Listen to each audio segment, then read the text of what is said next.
Listen to me real close, because this ain't motivation, this revelation. You ever been hit so hard emotionally that it didn't just bruise your heart? It tried to rewrite your identity, tried to convince you that your value was tied to the pain, that because they left, you ain't lovable, that because you failed, you ain't worthy. But let me tell you something. Can't hurt me, because what you're trying to reach can't be touched by words, betrayal, or failure. What's inside me? It's fire. It's divine. And fire don't bruise. It burns through. You can't hurt a man who already let go of the need to be accepted. You can't stop a woman who already detached from fear. Because once you let go, once you stop needing approval, comfort, or validation, you become something this world can't break. You become dangerous to mediocrity. You think power is about control? Nah, power is peace when everything around you is falling apart. Power is walking through storms without flinching, because your spirit ain't tethered to circumstance. I'm not here to be comfortable. I'm here to conquer what tried to conquer me. See, emotional detachment doesn't mean you stop caring. It means you stop bleeding for things that were never your purpose. It means you stop responding to people who haven't earned your energy. Some of y'all are losing battles you were never meant to fight, simply because you're still emotionally tied to opinions that don't matter and memories that no longer serve you. You want freedom? Let go. You want peace? Detach. You want destiny? Die to your ego. They threw shade and I turned it into shelter. They tried to bury me in criticism and I used it as soil. Why? Because I stopped expecting them to understand me. I started walking like my value was heaven certified. I don't need your applause when I've got alignment. I don't need your comfort when I've got calling. Some of y'all are stuck because you think healing is about getting back what you lost. No. Healing is about realizing you never needed it in the first place. That the loss was actually your liberation. That every broken piece was God removing what couldn't go with you. Look, I used to cry when people walked away. Now I clap. I used to beg for peace in chaos.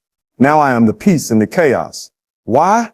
Because I'm detached, not cold, not bitter, focused. You thought your betrayal would break me? Can't hurt me? I don't live down there anymore.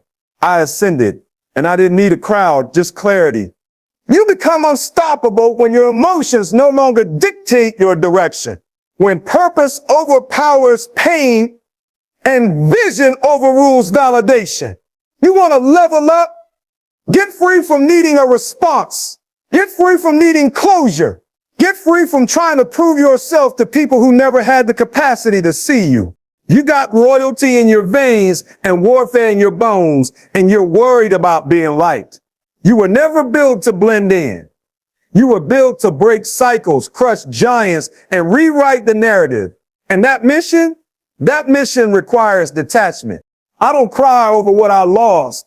I grind for what I'm called to build. I don't flinch at the storm. I command it, because when you're detached, the enemy can throw everything at you and still lose. Why? Because the war is no longer on the outside. I already won it on the inside. So go ahead. Doubt me. Leave me. Underestimate me. Lie on me. Try to break me. You can't hurt me, because I buried the old version of me, and I walk with a God who does his best work in the fire. And every scar, that's not shame. That's scripture. Proof that I was touched but not taken out. That I was tested but came back transformed. I don't run from pain. I bind it. I don't avoid a storm. I become it. You're looking at someone who let go of needing comfort and held on to calling.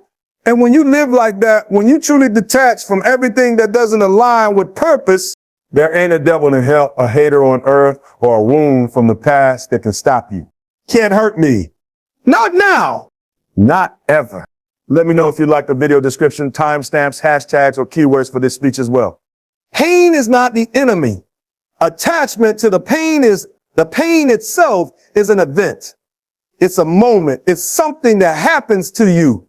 But the suffering, that ongoing ache that doesn't let up, that's what happens in you. That's the part you carry. And the truth is, it's not the pain that keeps people stuck. It's the identity they build around it. They start calling it my trauma, my heartbreak, my betrayal, like it's a birthright, like it's a badge. But pain was never meant to be a permanent residence. It was supposed to be a teacher, not a prison. Pain comes to awaken something in you, not to define you. But when you attach yourself to it, when you start believing that the pain is who you are, you stop growing. You stop reaching. You stop seeing yourself as more than what happened. See, what you feed emotionally becomes your foundation. If you keep rehearsing the hurt, it becomes home. If you keep revisiting the betrayal, it becomes your belief. And what you believe, you build your life around. Some people been free for years, but still live like they're in chains because they've married the memory of what broke them. That's attachment. That's when pain becomes identity. That's when wounds become worldview. And that's where destiny starts dying silently. You don't control when pain knocks on your door. You don't always see it coming, but you absolutely control what you do after it hits. You can choose to feel it without becoming it. You can choose to acknowledge the pain without attaching your worth to it. That's where freedom starts. When you stop letting pain be the narrator of your story. When you stop letting what hurts you decide what heals you. Some of the strongest people you'll ever meet aren't the ones who avoided pain. They're the ones who refused to bow to it. They're the ones who felt it, faced it, and then released it. They let it pass through, but they never let it take root because they understood the more you attach to what hurt you, the more you give it permission to own you. And nothing deserves that power but your purpose. Healing begins where attachment ends. You'll never outrun pain, but you can outgrow it. You can look it in the eye and say, you came, but you don't get to stay. That's strength. That's real power. And once you learn that pain isn't the enemy, once you realize the real battle is with your attachment to the pain, you start to rise. Not because life got easier, but because you got lighter. You dropped the weight, you let go of what tried to bury you. And in doing that, you discovered that pain wasn't your end, it was your invitation to transform. You don't rise by reacting, you rise by releasing. The moment you start reacting to everything and everyone around you, you give your power away. Every time you let someone's words control your emotions, every time you let a situation drag you out of character, you're not climbing, you're circling. Reaction is the enemy of growth because it traps you in the same loop of emotion, ego, and insecurity. And the truth is, most people never elevate because they never learn to release. They hold on to offense, they hold on to disappointment, they hold on to proving a point, and in trying to defend their ego, they delay their destiny. You have to understand your greatness is on the other side of release. But you can't rise if you're weighed down by what they said, how they treated you, or what didn't go your way. Reaction ties you to what you don't want. And the longer you stay emotionally entangled, the more you reinforce the very thing you're trying to escape. The people who grow, the people who rise, they're not emotionless. They just learn discipline. They've learned that not everything deserves a response, and not every battle is worth fighting. When you react, you're in survival mode. But when you release, you step into strategy. You start thinking higher. You start making decisions from clarity, not chaos. And clarity is where the shift happens. When you release, you no longer respond from a place of insecurity or ego. You respond from alignment. You don't move because you're angry. You move because it's right. You don't speak because you're triggered. You speak because it's necessary. That's power. That's maturity. That's elevation.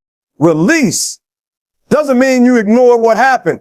It means you refuse to let it control your next move. You acknowledge the pain, but you don't become it. You feel the frustration, but you don't let it drive you. You recognize the betrayal, but you don't let it break you.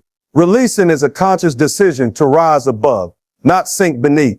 It's how you protect your peace and preserve your energy. Because if the enemy can get you to react, he can keep you from moving forward. Some of you are exhausted, not because of your purpose, but because of your reactions. You've been spending too much energy trying to fix people, prove yourself, explain what doesn't need explaining. But when you start releasing, you start rising. You rise into focus. You rise into emotional freedom. You rise into spiritual authority. You rise because now you're no longer pulled by what's petty. You're propelled by what's purposeful. Let them talk. Let them doubt. Let the storm rage. You don't owe everyone an emotional investment. Your rise doesn't require their recognition. Just release. Let go of what's holding you down so you can step into what's been waiting for you. Because the next level is never unlocked by reaction. It's unlocked by release. Emotional detachment is not avoidance. It's authority over your emotions. Too many people think being detached means you don't care, like it's some kind of emotional numbness or disconnection from reality. But that's not what true detachment is. Detachment is not a weakness. It's wisdom. It's not running away from feelings. It's learning how to manage them so they don't manage you. When you're truly detached, you're not cold. You're clear. You're not heartless. You're focused. You don't suppress what you feel. You just refuse to be controlled by it. There's a difference between reacting and responding. Emotional detachment gives you the pause, the space, the stillness to respond with purpose instead of emotion. It allows you to choose your next move with intention, not impulse. Most people live like emotional puppets, pulled by opinions, controlled by triggers, ruled by their environment. 1 minute they're up, the next they're down, all because someone else's mood dictated their own. But when you gain authority over your emotions, you stop being a slave to circumstances. You walk in power. You walk in peace. You stop leaking energy on things that don't align with your calling. Detachment doesn't make you hard. It makes you whole. It's about holding your emotions, not letting them hold you. You feel anger, but you don't explode. You feel disappointment, but you don't collapse. You feel pain, but you don't quit. That's strength. That's discipline. That's emotional maturity. And when you master that, you become dangerous to every force that once had control over you. This kind of detachment is born through trials. You don't get it by reading a book or quoting a mantra. You get it by being hurt and deciding to grow instead of crumble. You get it by being misunderstood and choosing peace over proving your point. You get it by watching people switch up on you and still showing up like you've already won. Because you realize your emotions are valid, but they're not your master. People will try to guilt you for being detached. They'll say you've changed, and you have. Because the old you reacted, overthought, needed approval. The old you try to explain, try to please, try to fix. But the new you, the detached you don't chase closure. You don't beg for peace. You become it. You don't avoid the storm. You just don't let it enter your spirit. You face life with open eyes and a steady soul. You understand that not everything deserves your fire. Some things require silence. Some things require distance. And that's not weakness. That's warfare. That's how you protect your mind, your mission, your momentum. Emotional detachment is a weapon in the spiritual realm. When you can stand in chaos and not flinch. When you can hear criticism and not crumble. When you can feel pain and still move forward. That's when you know you've tapped into something real.